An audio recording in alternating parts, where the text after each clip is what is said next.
그러고 나서 이제 본문을 해석하는 겁니다. 그러면 본문 해석할 때는 이제 이상적으로는 아무것도 할 필요 없습니다. 지금까지 공부를 해놓고 나면은 그 다음에 본문을 읽으면서 해석이 저절로 되는 겁니다. 읽으면은 그냥 해석이 저절로 각주도 필요 없고 아무것도 필요 없어요. 왜냐하면 각주 달 것들도 전부 앞에서 다 달았어요. 외부 지식하고 내부 지식에서 다 찾아놨기 때문에 그냥 해석이 저절로 쫙 끝나버리는 겁니다. 그런데 문제는 여기서 해석이 끝난 것으로 비유 해석이 완결됐다고 볼 수는 없어요.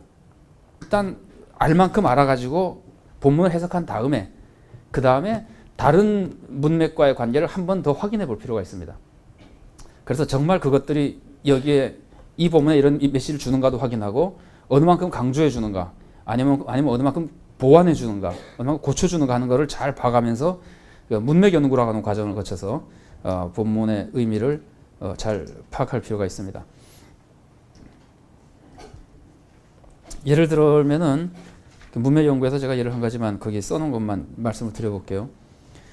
부자와 나사로 비유 바로 다음에 누가복음 17장 1절부터 2절 이런 데 보면은 제자들에게 남을 실족해 하지 말라는 말씀이 나옵니다.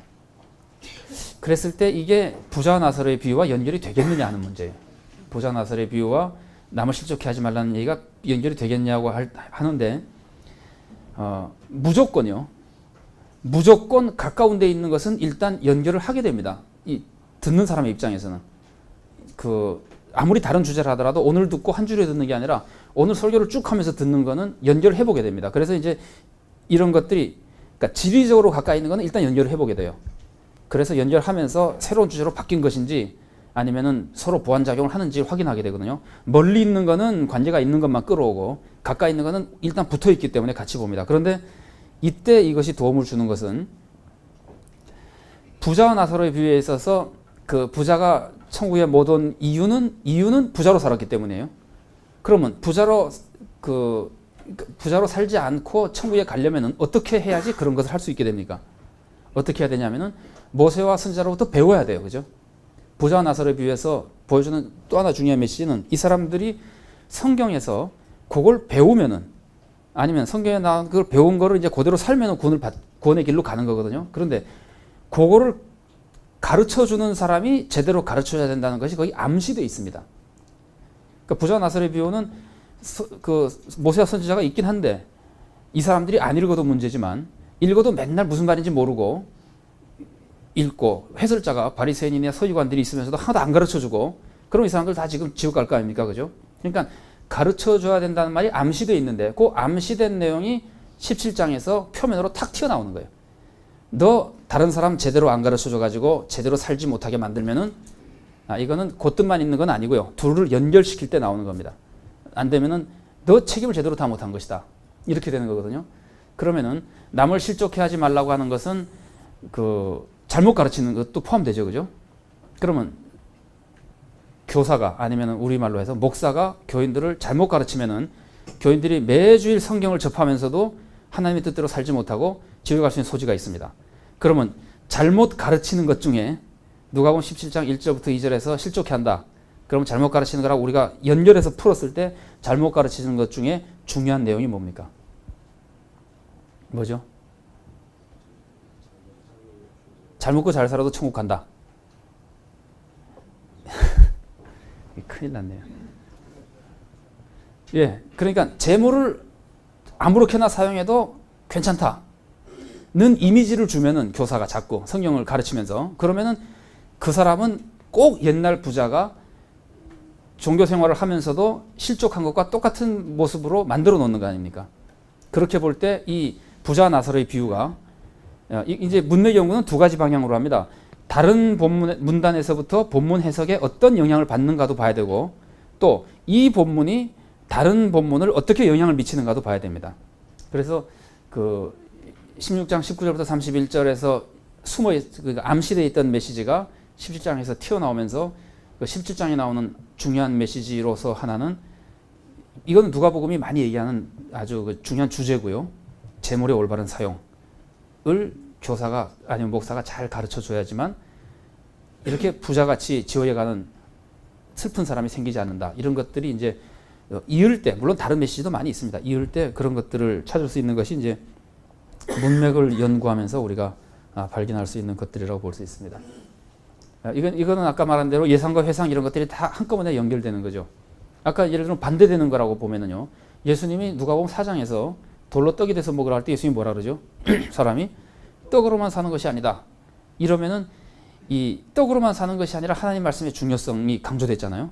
그러고 12장, 16장 이런 데서 또 이웃을 도와야 된다는 것이 나타났을 때 이 두 가지를 어떻게 조화할 것인가.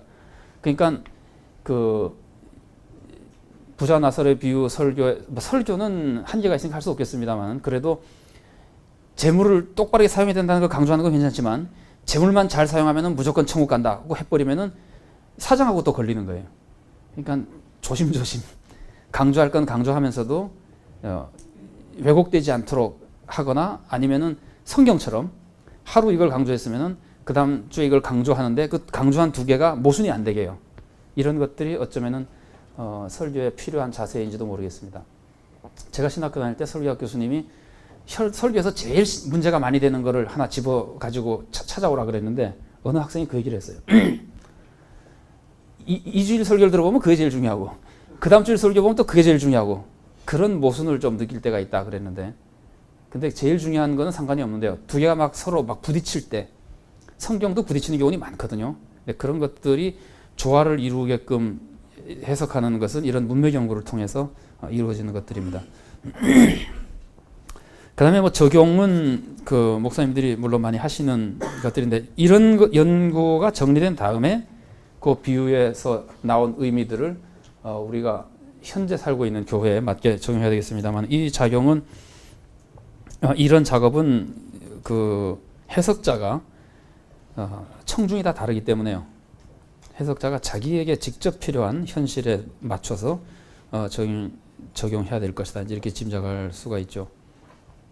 예를 들어서 겨자씨 비유에 대해서 한다면은 그 청중이 절망 상태에 있는 청중인지 아니면은 나태한 청중인지 아니면은 뭐 세상의 유혹에 자꾸 빠지는 사람인지 이런 그 여러 가지 아니면은 그 사회 그 교회가 개척교회인지 아니면은 자꾸 이렇게 그 좀 나쁜 말로 표현해서 화석화되다시피 자꾸 이렇게 굳어가고 있는 교회인지에 따라서 똑같은 본문에서 다른 적용을 해야 되는 것 같은 작업을 의미하는 거 있습니다만은 이거는 아마 그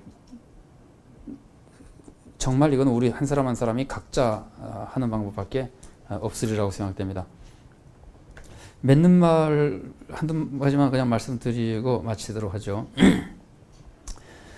저자적 독자의 지식을 얻어야 되는데 그 지식을 얻는 것이 쉬운 것은 아닙니다. 저자적 독자의 지식은 사회 관습에 대한 지식과 문학 기법에 대한 지식이 있는데 사회 관습에 대한 지식도 우리가 전에 배운 것은 주로 그 단순한 사회 묘사라고 하는 이 사회는 이랬다, 이 사회는 이랬다고는 묘사만 가지고 우리가 주로 많이 지식을 얻었는데 이것도 1980년대 이후 90년대 최근에 지금 들어오면서 사회과학 비평이라는 해석 방법이 많이 발전하면서 그 당시 사회 관습이나 상황을 사회과학하고 사회의 무슨 모델이라고 하는 많이 들어보셨겠습니다만 그걸 통해서 관습에 대한 연구가 굉장히 많이 발달했습니다. 그래서 그런 것들을 다 동원해서 해석하는 것들이 많이 필요하고요.